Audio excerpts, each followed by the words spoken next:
Pāsamblē ir lēciens no abām kājām uz abām kājām. Tas ir savākts lēciens uz augšu bez virzīšanās. Lēcienu var izpildīt atverot strādājušo kāju vienā no pamatvirzieniem, tas ir uz priekšu, uz sāniem vai uz aizmuguri.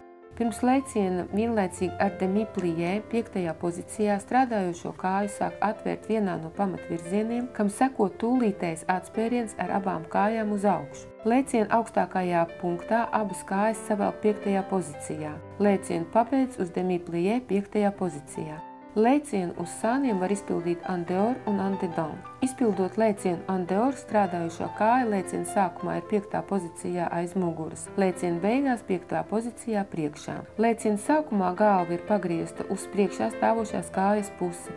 Līdz ar lēcienu nobeigumu galva caur stāvokli en face, tas ir uz priekšu, pagriežas uz pretējo pusi. Izpildot lēcienu en dedans, strādājošā kāja lēciena sākumā ir 5. pozīcijā priekšā, lēciena beigās 5. pozīcijā aiz muguras. Pirms lēciena galva ir pagriezta uz priekšā stāvošās kājas pusi. Līdz ar lēciena sākumu galva caur stāvokli en face, tas ir uz priekšu, pagriežas uz pretējo pusi. Kustību izpilda, lai attīstītu kāju tehniku, veiklību un dejotāju koordināciju. Lēciena augstākajā punktā kājas veikli jāsavāc 5. pozīcijā. Lēciena laikā ķermeņa centram ir jāatrodas virs pēdām. Svarīgi ir paspēt nostiept pirkstus, pēdas un ceļus.